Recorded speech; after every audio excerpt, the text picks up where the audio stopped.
welcome to this week's webisode of The Better Half. She's Kyndra St. Aubin, the better half of Burns and Gambo in the afternoon. I'm Katy Hartley, the better half of Doug and Wolf in the morning. And today on The Better Half, we're going to talk football, baseball, and fantasy sports. And last week, the Arizona Cardinals had their first preseason game.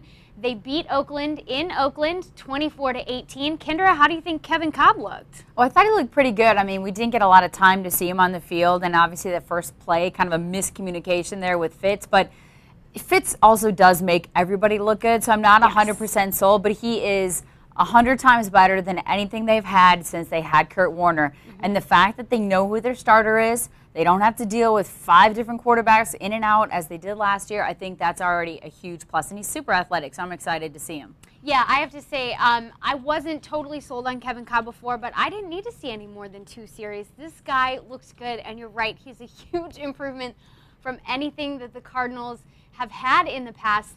But, you know, I agree. I think even Fitz had some chemistry with Derek Anderson last year, and we all saw how that turned out. So proceed with caution on the quarterback level for the Cardinals, but I mean, I like it. I like the way they're looking so far. Yeah, I mean, I'm not saying that, you know, they're going to go to the Super Bowl, but I think for right now, he's definitely their best option and better than anything they had last year. But speaking of going to championships, not the Super Bowl, but maybe the World Series, we've got the Diamondbacks in first place right now.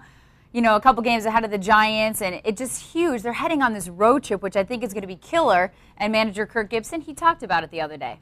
It's going to be a bastard. Love it. And we're going to play the hottest team in baseball. What are they, 40 over? 37, 40 over? I lost track. It'll be fun. It'll be a good time. Respect the Phillies, respect their manager, all their players. We know what they're made of, but be a good test for us. And it's going to be a crazy environment. Be hot, be humid.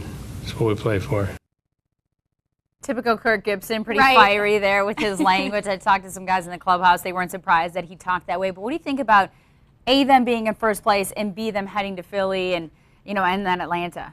I think this is a make or break time for the D-backs. If they can come back to Chase Field 10 games from now and be in first place, I think that it's theirs to lose. I think that we will see them win the NL West, which, you know, honestly, 2 months ago, I wouldn't have said. I was not totally sold on this Diamondbacks team, but I definitely am now if they can. And I want to see them win at least, I want to see them win 6 or 7 games. You know, a lot of the times people say when these baseball teams go on the road, if they just win half, so if they were just to win 5, that would be a success. But I want to see the D-backs really step up and at least win 6, maybe 7. Well, and I think what's been interesting about this season is there's been times in the past where I think people have said this is a make or break road trip or homestand or series against the Giants when they played them. And somehow they always seem to bounce back, even if they don't play well. Just like this last homestand, they started off awful against the Astros, and then they turned it on in the end and won some really great games. Now, granted, it's the Mets, but still, they turned it on. And even with all the injuries, I mean, Kirk Gibson said the other day, they've had 6 fractures this season, and now they lose Jason Marquis, who just sort of was starting to get going. So nothing surprises me anymore with this team. I do think they need to win 6 or 7 out of this road trip to really stay in it. I think the Giants are going to continue to, you know, play well and maybe even get hot at the end. So it'll be exciting. Either way, I think the fans are excited to have a team in the hunt, and I think people are getting behind Kirk Gibson and the Diamondbacks. Definitely. So, Kyndra, do you play fantasy baseball? No. Okay, how about fantasy football? No. No fantasy football? No. We have a disagreement on this because we definitely do. You love it, and I refuse to play. Okay, so why do you refuse to play fantasy football? Well, first of all, I just cannot root for anybody who's playing against my team. I have a really hard time. I get that it's like, you know, you're trying to root for individuals and you want stats and to do well and everything, but I can't do it. I can't go against the Twins. I can't go against the Vikings. I just can't do it.